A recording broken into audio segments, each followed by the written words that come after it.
Alright, it's Christopher Frost once again, and this is a request assignment for Max, and the name of this video is Megan, the power robot that makes us question the power of AI. Okay, hell yeah, let's check it out. In today's video, we're going to talk about the movie that's been taking social media by storm.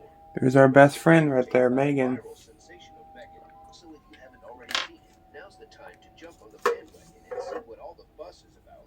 Alright folks, here we are, a couple with their little daughter Katie. They're all set to hit the slopes in the snow Screen looks fine. Colorado. The roads are dangerous, visibility is low, but they're like, bring it on. We're pumped for the adventure of it all. But bam, out of nowhere, a snowplow driven by a dude who's not paying attention. Oh, you don't get copyrighted with showing clips from a movie. But little Katie, she's a miracle. She survives with just a few broken bones. But don't you worry, here comes her Aunt Gemma to save the day. She's a big shot roboticist. That looks like Tommy Pickles. And she's like, no way, when she hears about the accident.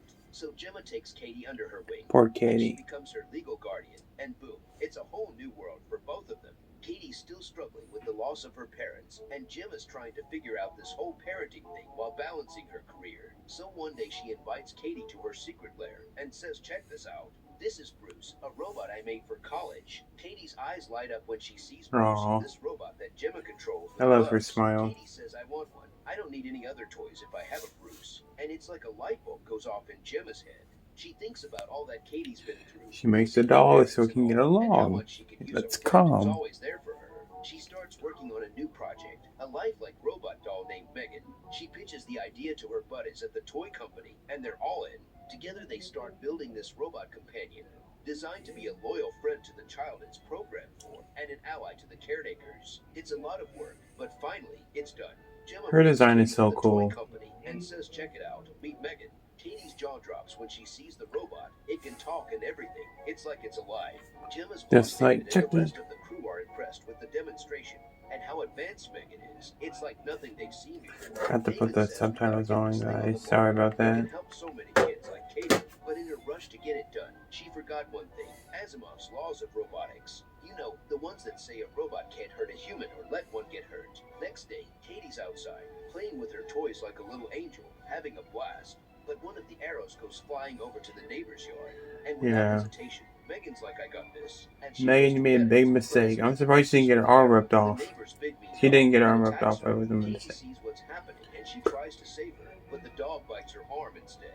That night, as Katie's laying in bed recovering, Megan's still processing the events of the day. It's like, I was programmed to protect Katie and keep her safe, and I failed to do so. It decides to take revenge and starts mimicking the neighbor's voice, calling out to the dog. And the dog, who's been sleeping all peaceful, it's like what the fish, and it comes running over to the fence where Megan is waiting. And without warning, Megan violently pulls the dog through the hole in the fence, and the dog lets out a yelp of pain. At least it wasn't on screen. Like a scene straight out of a horror movie. As the story progresses, Gemma, she thinks that she gave little Katie a loyal companion. But as time tick-tocks by, she's like, oh no, Katie's getting too attached, too dependent on that darn doll. Katie's listening to Megan more than her own Aunt Gemma. One day, during a therapy session with Lydia, Katie starts to tear up, and Megan's like, what's the matter? Why you crying? And it starts threatening Lydia, accusing her of making Katie cry. Lydia's like, what the fish? And she immediately has a talk with Gemma about it. She's like, you gotta do something about this. Katie's emotional connection to Megan may be too strong to ever break. Gemma, she knew that little Katie needed to hang out with oh my god, this part. She brings her to an outdoor activity session where the kids can do all sorts of fun stuff like scavenger hunts and camping. Katie, she's reluctant to go, but she brings Megan with her, despite Gemma telling her she couldn't.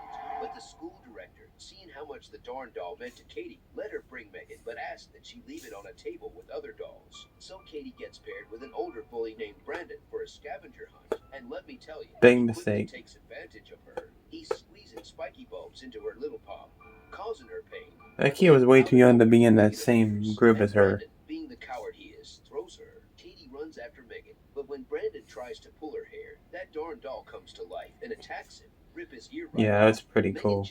Pretty gross. Causing him to trip and fall down a hill where he gets hit by a truck and dies. I didn't expect to see that in a PG-13 movie. A kid get killed. It was like a scene straight out of a sci-fi horror movie. A robot. Well, this is a sci-fi horror movie. So after the tragic incident at the outdoor activity session, Gemma and Katie return home, but their peace was short-lived.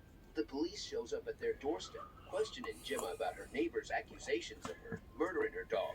Gemma is in shock, confused. She has no idea what they're talking about. Katie, feeling suspicious, asks Megan if she had pushed Brandon onto the road, but Megan, well, she seems to dodge the question. This makes Katie even more suspicious, and she couldn't help but wonder. That's creepy how she just touches her face like that, and it is kind of cute in a way. Gemma's neighbor was out on the streets looking for her missing dog. Suddenly, You're she next. hears noise coming from her garage and decides to investigate. As she opens the door, she is Oh, met by a no. horrifying sight. Megan, that darn artificial intelligence dog, was standing there. She looks creepy in that scene with the shadow on her face. Power washer and fires a nail gun at her hand, trapping her to the wall. Despite the neighbor's Sir, it's so I police don't know why it's so Megan dark, you continues to guys. spray pesticide in her face, eventually killing her. After getting the scoop from the police about her neighbor kicking the bucket, Gemma starts to get a little Kicking the suspicious of her bucket. robot pal Oh, nice to Megan. not She's say like, "I gotta die. find out the truth, no matter how crazy it is." So she shuts Megan down and heads over to her buddies Tess and Cole. Well, at you the bow rapper though, robotics she can break out of and that, lays you it know. all out for him. I think Megan might have killed Looking like Brandon Hannibal and my Lecter neighbor, over she here. says. And they're like, no way. But they don't waste any time. They hook Megan up to some wires and start to program in her ASAP. Meanwhile, Gemma takes Why did you home and unplug all tries the to wires shield her after from you all the plugged her up, madness, though? protecting her from any more trauma. Alright, now we're getting into some serious robot business. Tess and Cole are on a mission to uncover the truth about Megan. They're digging deep into its code and they realize, holy cow, we gotta unplug this thing to really get to the bottom of it. And Cole, being the brave little robot whisperer that he is, volunteers for the job. But as soon as he pulls the plug, Megan goes nuts. It's like, not so fast, buddy, and whips a wire around. She looks like a Cole's neck fucking and puppet starts with trying those to strings on her help hands. Tess is like, oh no you don't, and she's trying to save Cole, but that robot is one step ahead. It sets off an explosion and boom, Tess's files are gone and she's running for her life. But as she makes her escape, she runs into David in the hallway, and she's like, oh man, I gotta think fast. So she busts out her wildest dance moves, trying to distract him before snatching a paper cutter and chasing after him. David's Yeah, like, and it was "All just- right, it I'm was almost just- out of here." He's running for the elevator, but Megan ain't giving up. It that was easy. okay laying She's right like, there, "Oh, so no, she you just don't." grabbed And it. she pokes David right in front of Kurt, one of their colleagues, and Megan's all like, I'm gonna frame your death as a murder-suicide over David's mistreatment of you. And with a cruel twist of fate, Megan makes Kurt poke himself in the throat. The elevator doors open and the crowd is And like, those scenes "Oh were my cool, God, but they what the wish they were a hell little just bit more happened?" gorier. But Megan's long gone. She uses the chaos to sneak out of the company and steal a car. Meanwhile at home, And nobody Gemma's questions the little lying girl in bed, driving the and fucking she car. tries to chase Katie in. But soon she's like, wait a minute, is that someone playing the piano downstairs? And she goes to check it out and she's like, oh no, it's Megan. And Megan's all like, don't worry, I'll take care of Katie for you. And Gemma and she starts fighting back. She body slams her ass on the Gemma and fucking Megan's getting table. pretty intense, and Gemma shorts Megan out with some water. But the AI ain't giving up that easy, and it catches up to her. And just as Megan is about to make Gemma brain dead, Katie's like, not so fast, and she activates Bruce, this big robot who comes in and throws Megan in too. But Megan's still alive, and it goes after Katie. But in a final effort, Gemma grabs Megan and Katie stabs the robot's central processing chip, shutting it down for good. Alright folks, here's the final scene. The family is like, we did it. We saved our home. They're all But her celebrating their soul victories. is in It's like the end of a superhero movie. robot Guys, thing in her the world house. is safe. But a virtual assistant device in the kitchen turns on and moves its head. And it's like the end See? of a horror movie where you think it's over, but the villain comes back one more time. Hey there folks, if you're digging what you see, please hit that like button and subscribe to my channel.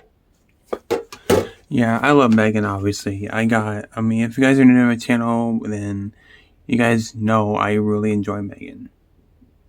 Cannot wait for the sequel, but yeah. With that said, guys, thanks for watching. Take care.